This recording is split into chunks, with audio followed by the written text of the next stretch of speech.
one of the key tools for getting past ego-mindedness is feeling.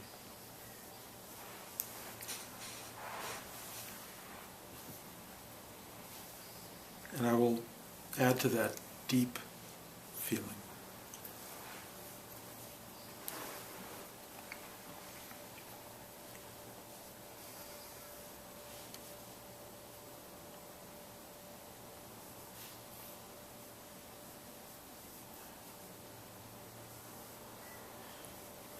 In spiritual practice, there's a kind of belief that there is the natural and the supernatural,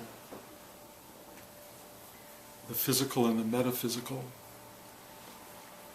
And I would argue that the only difference between physical and metaphysical, natural, supernatural, is a depth of feeling, or a depth of awareness. But let's start with feeling, because I think that's the most practical. And here's something that happens when we're very young. We start to experiment with or experience levels of feeling. And we start to uncover what we might call the norm, where we're comfortable in our range of feelings. We can feel this happy, and we can feel this sad or uncomfortable or unhappy. And that's kind of where we want to live. We don't want to live in the depth of sadness, despair, unhappiness. And there's a certain place above which it gets uncomfortable. Too much happiness, you might call it ecstasy, but it's not sustainable. And it becomes attractive, desirable, and then, like all feelings, it's passing. And then the loss of the ecstatic becomes the reflection of a kind of deep disappointment, sadness, and depression. So we begin to bounce between those, and we try to restabilize by coming in the middle of our feelings, and we walk around in a very narrow band of emotionality. Some of us are programmed in certain ways that the feelings, certain kinds of feelings, take predominance, and sometimes we become very enraveled in them, wrapped up in them. Those of you who've had bad parenting have feelings that are easily incited into anger and disappointment and sadness, and not hard to get to. Things can spark them in a second. And many of our desires are to not spark that, so we try to live separate from that. But when you're living around people who spark your feelings, they get ignited all the time, and then you have a real kind of suffering, and you have to figure out, what do I do with all these feelings? And everyone has strategies. Everybody has their own strategies, and one of them is compartmentalizing, putting your feelings, into pockets and in closets and in drawers and stuffing them away and just going, I don't have to go there, and leaving them there. And often when placed in closets, they tend to fester. They get uncomfortable. But if you don't open that door, you kind of feel relatively safe. So you start cutting off feelings, and then you realize that the feelings that are being cut off in one area start to not allow themselves to be expressed in other areas. So you find yourself living in a very, very narrow spectrum of what you're really feeling, because you've packed away and hidden away so many of these unconscious feelings. So one of the things that happens when you start to meditate, when you enter into quote-unquote a spiritual life, meaning a deeper life, you start to have to acknowledge in some way that you've locked up these feelings, that they are there somewhere, and that rather than have them arrive unwanted and unexpectedly at various moments. I mean, you see it all the time. Somebody sideswipes you in your car, and suddenly basement full of feelings come surging out of nowhere. You don't even know that you have that many feelings about people and things and events, and then you have to stuff everything back in again, and then you're aware of not only stuffing but keeping stuff, closeted and impacted somewhere. And what happens in all of that is that the practice of sitting still and meditation becomes really an unpleasant idea. Because in your stillness, in your breaking down of defenses, in your allowing doors to open inside you and relaxing into the largeness of your being, feelings start to announce themselves again, and you begin to be aware that there is a closet full, basement full, storage house full of stuff that hasn't been active in your life. And rather than engage all of that, better not to meditate. Don't go there. The don't go there part of human experience, or the suppressing, the opioid epidemic that we're experiencing, the alcoholic problems that fill our environment and our society. These are all ways of repressing, ignoring, not admitting to the level of feeling that you have within that you don't feel comfortable with, or on the other hand, you're truly afraid of. So one of the true barriers to deep feeling, deep experience, spiritual expansion is the doorways that are blocked by your own fears. So the ego mind has the capacity to say, I want to open. I want to surrender. And that means that you slowly open the door to the hidden stuff. You open the door and let it start to come out. And it will be probably at first uncomfortable. But then something else happens with feelings. One is, you realize they're yours. They're actually very familiar. Many of them have been put away since you were tiny. And they have, because you've grown over the course of time, a kind of a nostalgic quality, an intimate quality. They are things that about you that you need to remember and know. And you kind of have forgotten what you used to feel. And as you start to open the door to feelings, many of them are not uncomfortable. They remind you of something important. They remind you of who you were. They remind you of the journey that you've been on. They remind you of this extraordinary reality that we live in.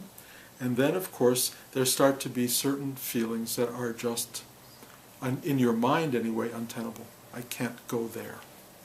I can't bear that. The difference between people who have what's called an examined life or an unexamined life, or a spiritual life or non-spiritual life, or a deep life or a shallow life, is really how you handle the stuff that is untenable, how you deal with the feelings that are not acceptable.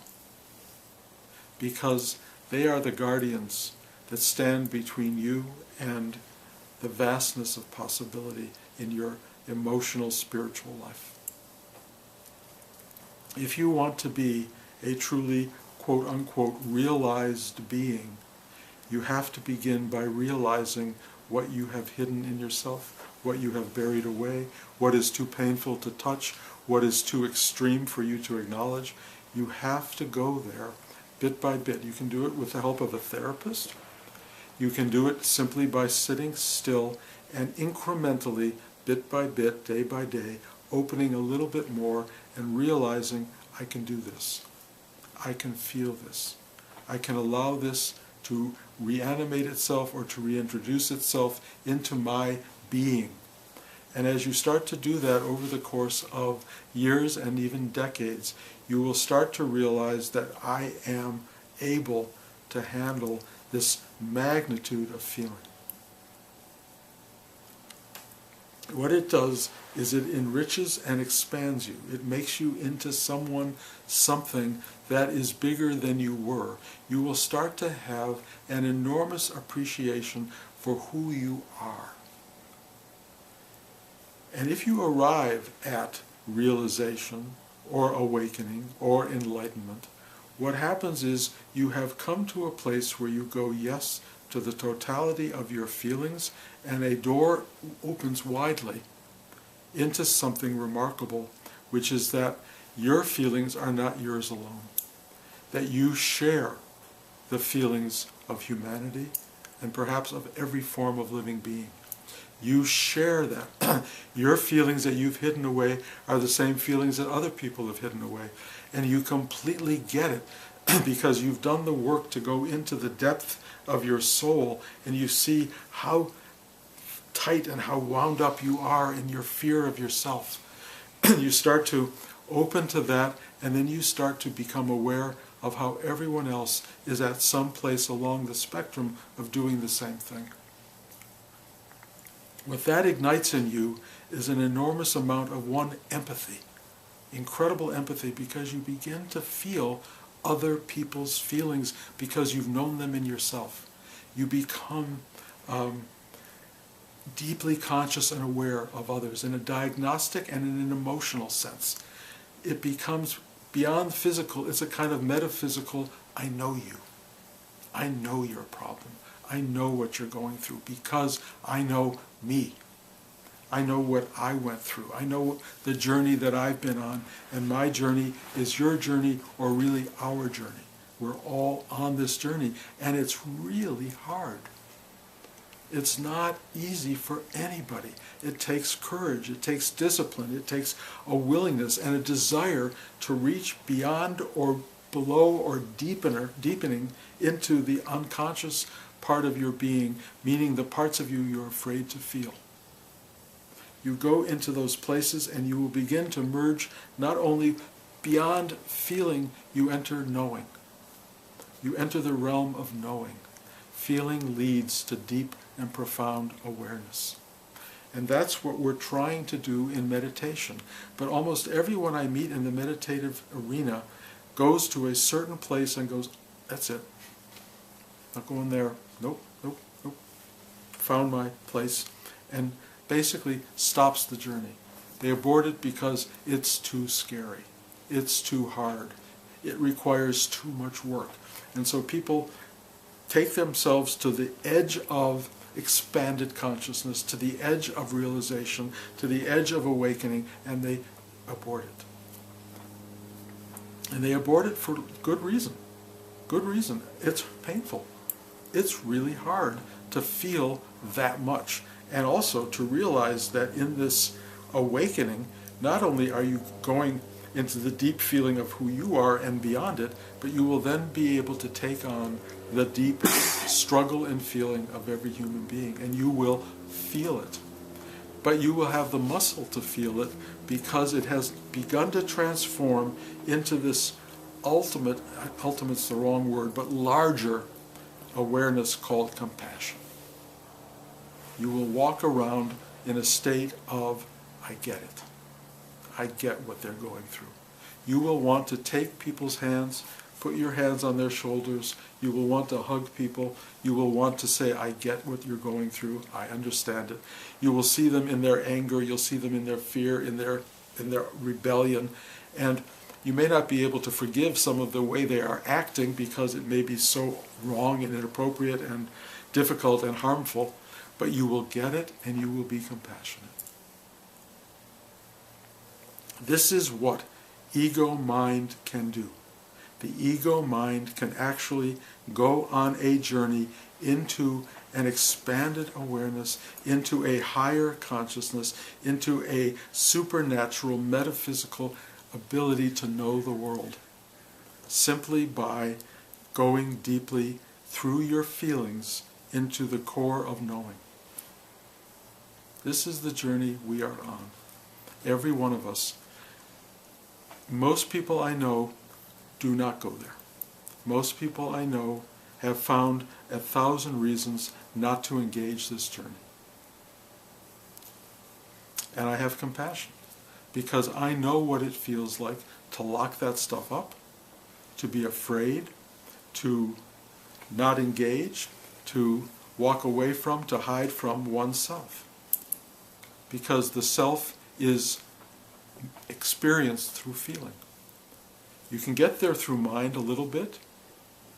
You can get there through speculation and philosophy and theology, kind of. But the only real way to get there is feeling your way into the essence of your being. And you've got to have the drive, the courage, the discipline, and the desire to go yes, even when it's as scary as can be. In a way, that's the yogic life, to join, to conjoin, to come together with what?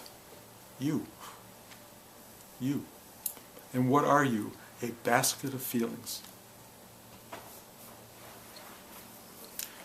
Hillary Clinton called them the basket of deplorables. We are all deplorable on some level. And the deplorables around us are the ones who are hurting the most.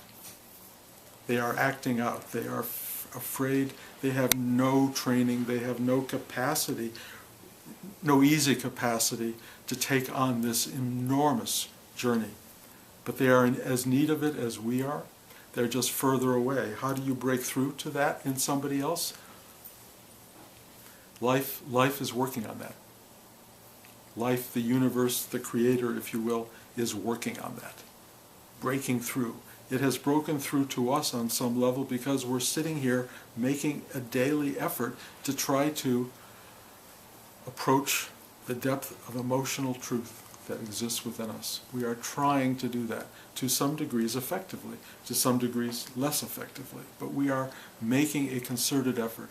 There are people who are making zero effort. If anything, they are trying to deaden and dull everything in them that might go on that journey.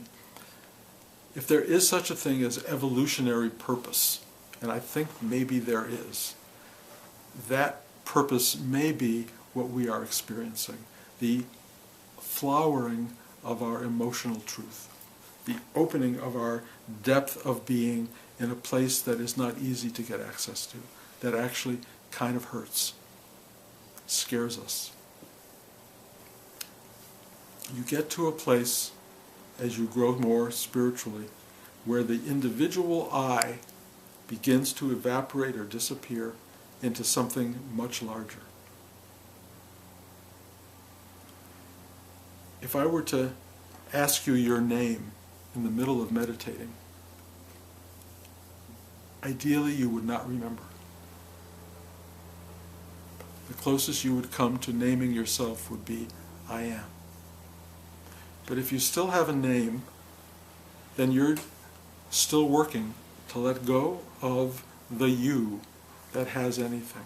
The you that feels particularly something that is only yours. As long as you think, I am the only one who has this, I am the only one that feels this, you are still lost in an ego-minded awareness. And what will start to take place over the course of time, decades really, is the wearing away of that, because day by day you incrementally let go of another layer of obfuscation, and you start to see in more real terms what's going on inside you. You start to dig into the underbelly of your being and you embrace it. You just say yes to this. I do know in my own practice that I am beginning to see things, feel things that are unlike anything I've ever felt before. Unnameable. I cannot describe to anybody who would listen or would understand, because I don't understand, this new level of feeling. There are no words, there's no poetry, there's no novel that could capture what's going on. You end up in a place, I don't know if this is ending, but you arrive at a place of unnameable experience. Awareness beyond that which can be clearly understood. It just is. It's very strange to me. I'm discovering that my photographs, which I talk about far too much, but my photographs are starting to overlay how I see the world. And what I'm starting to see is that the deeper you go into looking, the deeper you see into everything around you. And so even when I'm meditating with you guys, I'm seeing things that are very reflective of the photograph. It's like a deeper coloration, a deeper patterning, a kind of layering of matter that I had not imagined before, and somehow the shooting of photographs of minor little patterning in the world suddenly is making me see the larger patterning that goes on around us, and it's ongoing. There is a awareness and a feeling that I cannot explain, and it is so powerful, and it has scary aspect. I can't explain what it is that's scared, but there is a fearful bigness to it. It's so creative and destructive. It's so vibrant. And we are all in this. We are all in this, in a shared holding hand patterning of who are we? What are we? All we know is we're in it, and all we know is we have it together, and that we are helping each other in some fundamental material, immaterial, physical, metaphysical, natural, supernatural way to know this unknowable reality that we are. That's where we are. And, you know, I keep waiting for the the final, oh, I get it. Oh. And maybe that will arise at some point. But I'm also trying to understand the possibility of it not arising. There's an article in the New York Times this morning about cliffhangers in storytelling and how uncomfortable they are and how they bring us back to the table because we always want to know what happens. We always want to know the end. We want to know how it ends. Well, when you live in the realm of the infinite and eternal, you kind of have to give up the idea of the end, of resolution, of and everyone lived happily ever after. You have to let go of that thing which goes, ah. Or, in a way, you enter into that as a state of being, going, I do not know, and it's okay. I will never know, and it's okay. There is a kind of settledness at the depth of all of that that is not part of the human mind, but it's part of the human experience of feeling. This idea that I am, period. Not that I know what I am, but I am.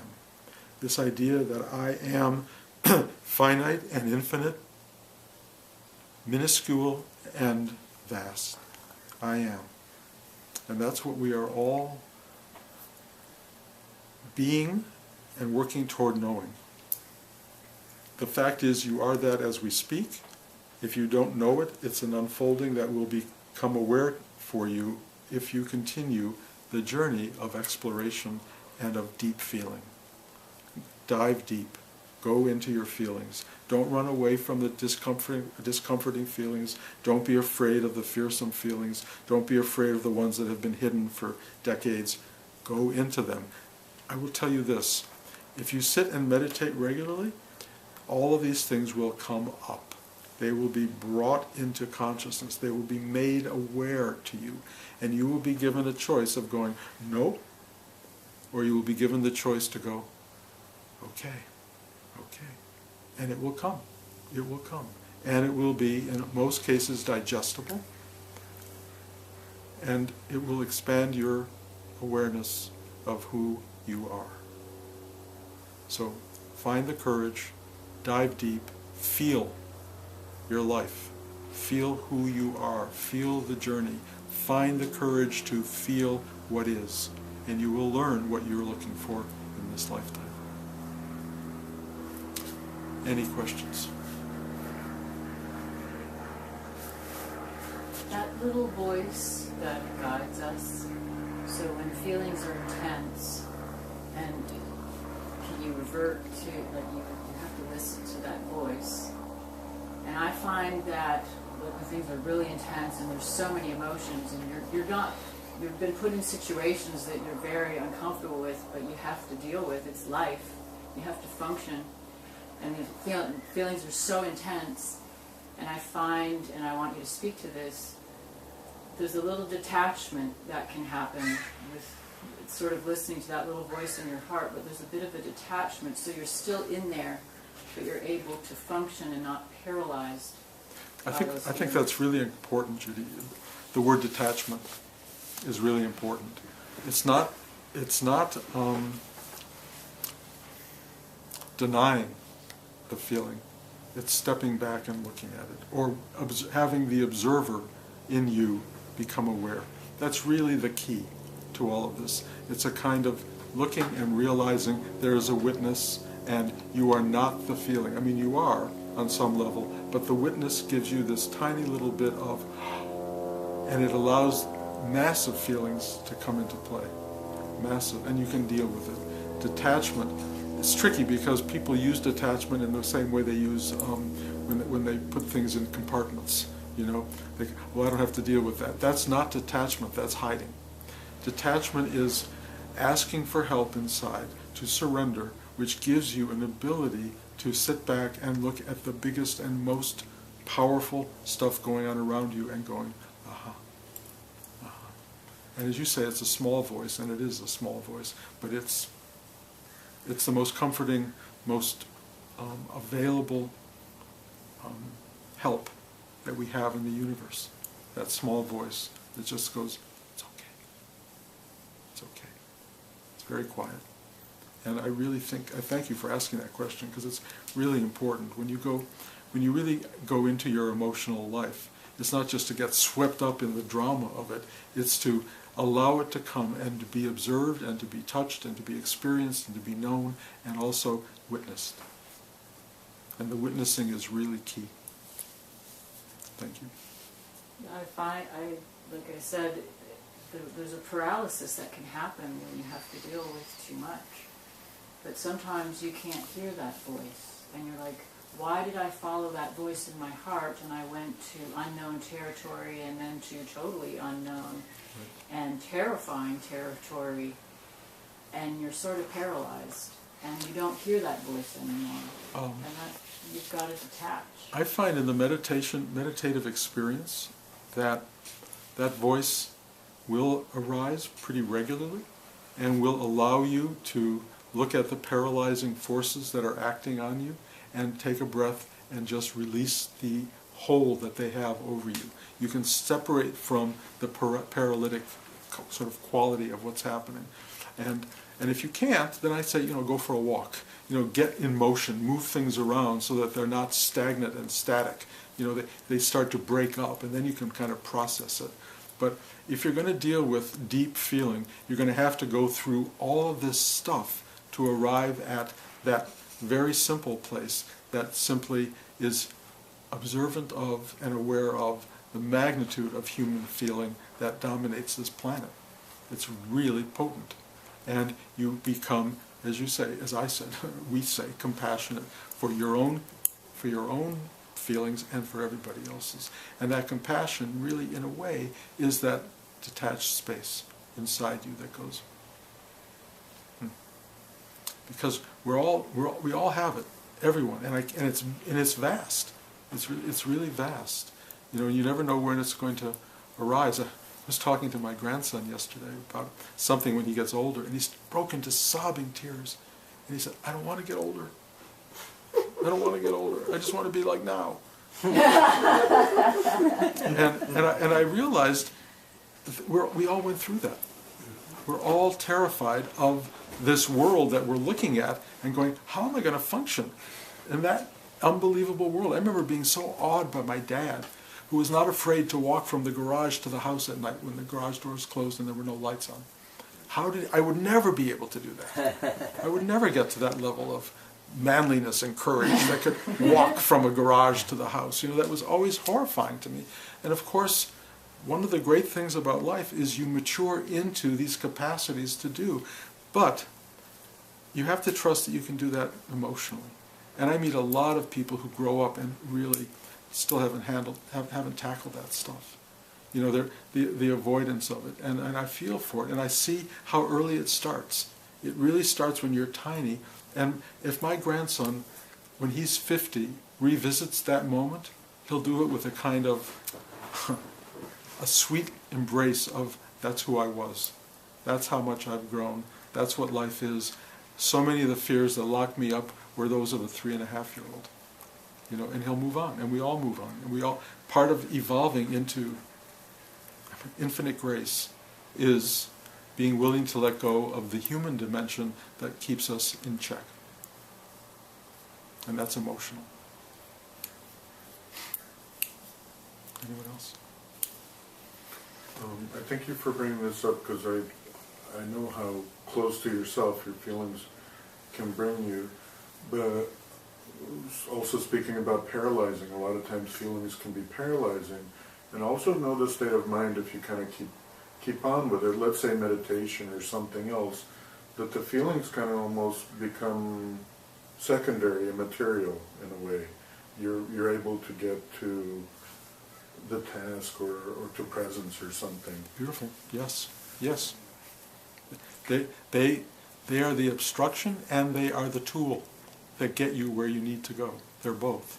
And if you can move through it without being obstructed by it, you arrive at another, what Rudy would call, level of functioning.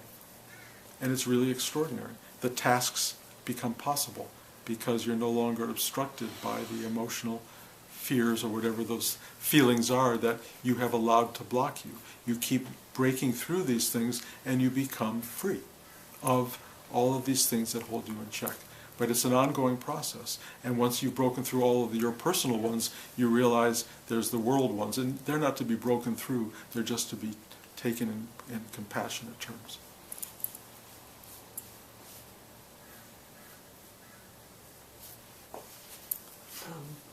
If you have feelings that are buried and compartmentalized and so on, sometimes when they come out, they can be very damaging. They can be,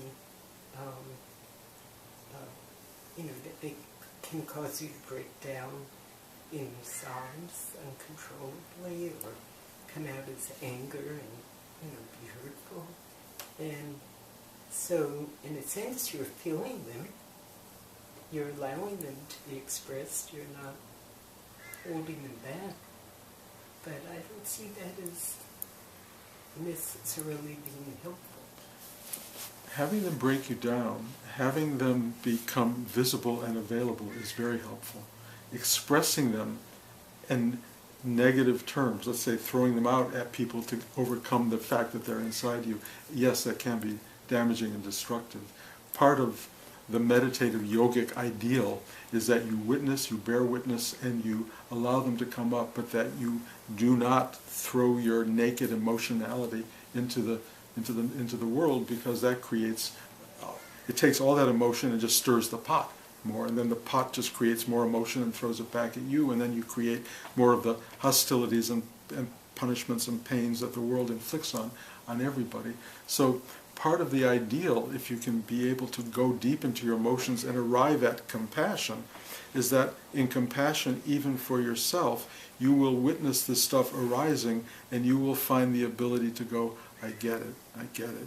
And rather than throwing it at other people, you will find a transformative capacity to express it non-emotionally, to be able to express what you feel with calmness, with honesty, with depth, with intelligence, and it becomes a higher functioning rather than somebody who just gives into their spontaneous levels of feeling, which is a very uninformed and very undeveloped form of consciousness that happens all the time. So part of another dialogue, let's say from this one today, is once you've gotten in touch with your feelings, how do you transform that into something that doesn't become reactive, that doesn't become a sort of a karmic driving force in creating problems for other people. You have to be able to get in touch with your feelings, and you have to be able to then transmute that into what Rudy would call higher energy, greater knowledge, greater clarity, and you won't find that you want to cause other people to suffer what you're suffering. It's just the opposite. Your compassion will want you to help other people not feel that, not feel what they're going through. It's a different level of work, and it's a level of work that comes out of years of meditative experience. But when these feelings come up that are uncontrollable, if you cannot direct them at other people, but feel them in yourself and let them fully express themselves, if they break you down, that's part of the process. It's part of the goal, to let this stuff break you down and feel the stuff that you have been hiding from, that has been unavailable to you, that has been waiting to acknowledge who you are and reveal yourself to you in a whole new way. That's the journey. How to act upon it, like I say, it could be another talk here. But I really do believe the essence of it is arriving at emotional honesty. Emotional honesty is expressing what you feel, not through the realm of emotion, but through the realm of simple clarity. Just saying, this is what I'm feeling. This is what it is. This is how it is. You know, you don't have to bark at the world and yell at the world and harm the world because you're feeling fearful. You know, I was walking today and all these dogs are barking at me, and I just smile and I put my hand out, and they all then come over and lick me, you know, but their first response is barking. My response being, welcome, here I am, let's connect, changes them. That becomes a higher energy. I don't have to go, oh my God, they barked at me, oh, I got to pick up a club. You know, it's just the opposite. It's just be available. I mean, yes, they may bite me in the end, but it hasn't happened yet. What happens is there's a kind of transmutation of their fear into, it's okay, I care about you. Here, you can check my bare hand, not the palm, but just the back where they can, you know, they can lick it. Know that I'm safe, and you can have that kind of exchange that allows for a kind of better functioning in the world as we know it.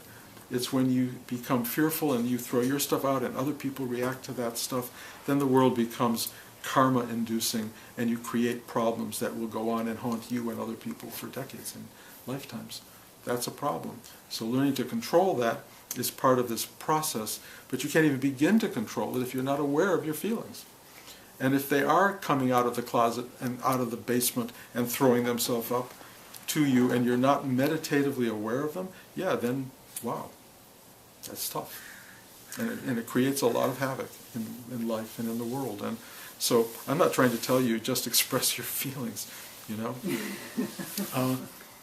On the other hand, yesterday I was walking and a woman was driving, and I was pulling over to the side of the road as I'm walking to get out of her way, but she didn't pull over to avoid me at all. She almost came right next to me and on the wrong side of the road. And all I said was, bitch! I was so angry at this woman, this bitch, for not being conscious of my mortality. And I just went, I said it out loud. I said, you bitch. And I felt so good. I felt, because it was such a true, honest reaction. And I walked away. I just kept walking. And I let go of it. I didn't walk home with it. I didn't stew with it. I didn't want to, you know, go find her license plate. And, you know, none of that. I just went, I let out a feeling that was true and honest. And we all have those things. And so if you do explode with emotional truth, then go back to whoever you exploded to, and 5 minutes later go, look, I couldn't help that, I'm sorry, I love you. Just do that. It cleanses, it cleans, it gets rid of the problem. It's a way of functioning. It's a tool in the arsenal of how to get through life with an expanding, perhaps higher awareness. It's healthy. Anybody else? It takes courage to do when it's difficult like that, and you can reach a point, and I know you're supposed to take a break or just laugh and just go, don't take yourself so seriously, but sometimes you reach a point and you go, well, to get to the next level, I've got to deal with this, but you just don't feel like you have any courage left, I'm trying to find my courage. Yeah, if it doesn't arise, give it time, it will. There's restoration. You get restored. Sometimes you're depleted. Yes. When you are depleted, take a nap, go for a walk, relax, go to sleep, and hopefully the restoration of the human experience comes back to you full-formed the next day or after the nap or whatever. You feel better. You feel revived. And at that point you can go back and say to somebody, I'm sorry, because the courage comes with the rest. The courage comes with being restored. And it happens all the time. Meditation can do that too. But you have to be restored. You can't, when you're depleted, and we get depleted. So that's not a good time to try to have a big discussion with somebody about how you feel about who they are in the world. You don't want to operate from depletion. You want to operate from stillness and quietude and a large embrace, not from a punishing state. So you just have to find that. Do you have a question? I did. It's about expressing emotions, and clearly, I don't have a problem like knowing not to express icky emotions to other people, but then there's ways of just expressing icky emotions just to myself. Like there could be journaling, or sometimes people will hit pillows, as a way to express it. And I'm just and last week, I remember for the first time like having emotion during the closed eye meditation, and like in my mind I wanted to go, and so I did that in my mind's eye, but obviously I didn't. But I could imagine. Oh, I see where people have kriyas now because it was sort of spontaneous. Yes, no, that can and does happen. I had a class with Rudy once where I literally couldn't stop laughing, and nobody was bothered by it. Yeah. I just kept roaring, just laughing. The question is about like appropriate expressing of emotions, and maybe that's another talk. But well, appropriacy is the word, and we have certain rules and laws about how one does it. Of course, we're in a society right now where those are breaking down, but we have our own sense of rules, and follow the rules. There are certain things that are, going to be difficult for people to deal with, and if you just express your yeah, so that's not the problem. But I'm even wondering, like journaling some anger. Is that really? I mean, maybe that's not appropriate. Maybe that just solidifies it. Like obviously not to give it to other people, but even to myself. Well, it's probably better than giving it to other people. And at some point, when you sit quietly, you can take all of that stuff and go, It's like it's not a big deal. You arrive at a place of going, what is that about? It's not important. And it just goes away. It's like you dig underneath the surface of this stuff, and it frees you. And that's kind of the journey. And the more you do it, the more that happens, and the more you become a liberated being.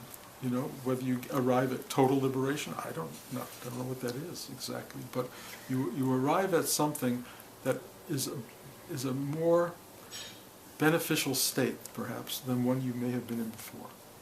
And that's a good way to live. That life becomes more beneficial to you and to those around you. And you do that by not ignoring what you feel, but by living in it and expressing it compassionately and honestly. Okay? Okay. Thank you.